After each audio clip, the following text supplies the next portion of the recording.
Jason Cruz here once again with another episode of The Legal Submission. And this time we're going to take a look at TKO earnings for the second quarter of 2026.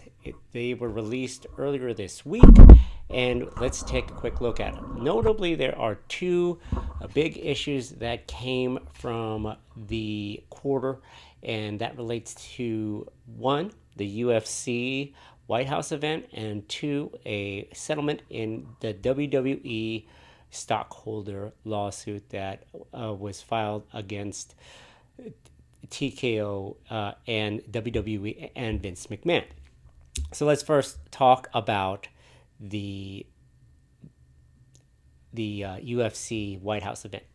So as we know, WWE Freedom 250 took place at the White House on Donald Trump's birthday, and the event was overall a media success as it gained coverage far and wide, and despite a 30-minute delay for weather, it was an overall success. The fights, there were all stoppages, and we saw Justin Gaethje, the underdog American, come out victorious against Ilia Topuria. So we have, and Gaethje elevated his status as one of the better fighters at 155, as well as winning the BMF title, if that's anything. The UFC indicated that it had sunk at least $60 million into the event. Well, according to the SEC filings, it lost, or at the SEC earnings call, it lost $30 million. Now, that was expected. The $60 million was an investment, and they were able to recoup at least $30 million related to sponsorships leading up to the event. Notably, Scott's Turf Builder stepped in to sponsor the event as it took advantage of the news that the UFC would have to replenish the lawn on the south end of the White House. Scott's Turf Builder came in, got some a good public relations, if you call it that, as far as being the grass company of the White House, and they came in and went ahead and took care of the lawn as far as we know. I haven't seen pictures of it since the UFC White House event. So there is that. The $30 million loss was, like I said, expected, and if you put into perspective what the UFC did, something that will unlikely happen ever again. It's not going to happen ever again. But to have that for Donald Trump's birthday is something that will go into the history books. The $30 million is something that TKO, while they're crying about it, are happy about doing it. There's that. The UFC also is taking advantage of the fact that it was able to garner a ton of subscribers. A lot of people tuned in to watch it, and again, its deal with Paramount was amplified because the only way to watch the event was to be a subscriber for Paramount Plus. Again, a for-profit thing happening on the grounds of the White House. UFC also was able to monetize the music from the event, selling it and packaging it up and selling it to fans that wanted to hear it again. So there is that. As far as the UFC perspective goes, the quarter went well. All in all, $280 million for quarter two of 2026, as opposed to what it earned in 2025, which was almost $245 billion. The media rights, again, for the UFC were exponentially high, $325 million for the quarter, were in opposition to $260 in 2025. Live events, we saw a little down downward trend, and the TKO was able to easily explain that away. In 2025, $58.5 million in live events and hospitality, whereas in 2026, only $47 million did it recoup. And again, the aforementioned White House event, which sold no tickets, at least from the TKO perspective, and there was one less number event. Regardless, the UFC still did well. It was able to go to the Middle East despite and Abu Dhabi. The UFC held events in. Again, at least those two areas are areas where the UFC or TKO garners site fees for having events in that area. Partnerships, the sponsorship segment is still high for the UFC, 144 million for the third quarter. The second quarter,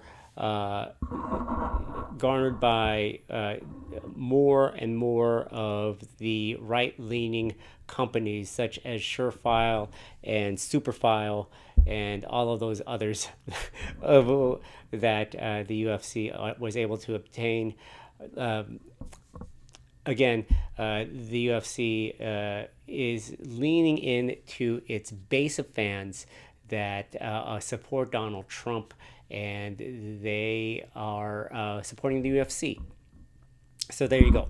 WWE, as I mentioned, $105 million settlement for a shareholder lawsuit that was filed by shareholders due to the fact that they believed that the process in which the WWE was sold to Endeavor was fraudulent.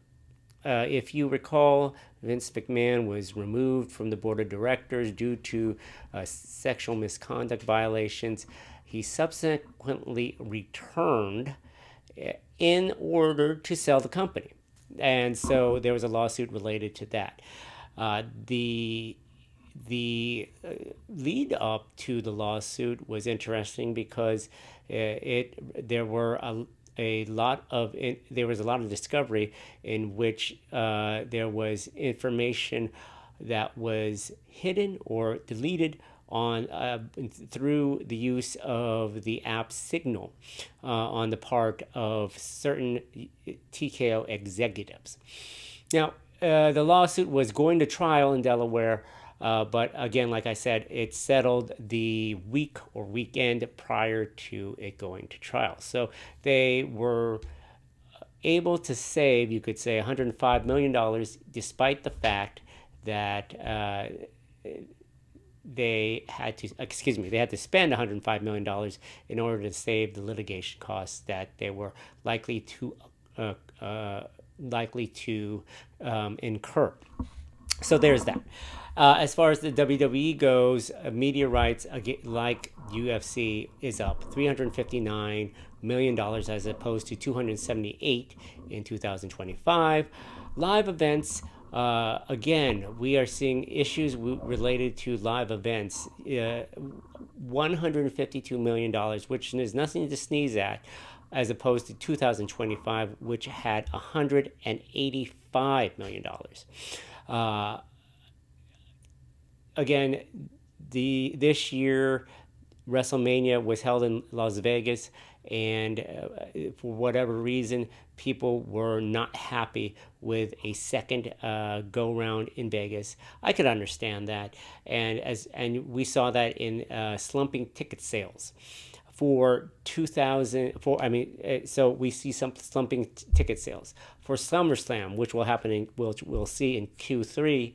They had slumping ticket sales as well for another premium live event they have tried to span over 2 nights. So that's something to see as we head into Q3 and Q4 for WWE events.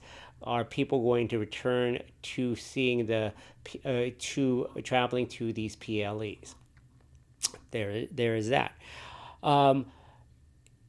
The one thing about WWE is its consumer products segment is always robust and does well. $46 million in 2026 for this particular quarter, led by a lot of the collectibles and trading cards. Last year in 2025, 33 million, which is you could see a $13 million upswing in its consumer products. I believe Danhausen probably has been on the forefront of that merch as the highest merch seller. So what can we see in 2000 in the rest of the year for both UFC and WWE? Q3 should be buoyed by the fact that the UFC had a Conor McGregor event. Albeit short, he did set another record as far as the Q3 ticket sales for the UFC 323. So that should be a good one. UFC in Philadelphia in August this month should be good as well. And we shall see Zuffa Boxing contributing with its September card of Conor Benn versus Ryan Garcia.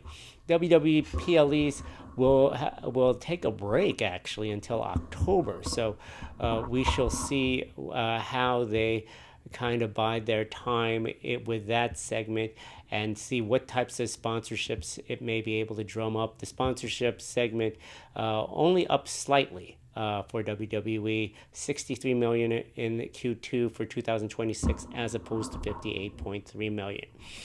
All of this being said, the TKO product is still going strong and still sees room for growth. The prospects again on the earnings call was positive, and continuing to see a lot of the segments growing. Notably, the Arizona deal with Arizona that just occurred, in which TKO had signed a multiple deal for the flywheel, you could say. WWE, PBR, UFC, and probably Power Slap, Zuffa Boxing as well, will be in Arizona. 3 years, seven event signing. TKO probably is hoping for more and more of areas and places for this particular strategy. We'll continue to monitor this. In the meantime, visit MMApayout.com as well as the YouTube channel here. Jason Cruz with the Legal Submission. Take it easy.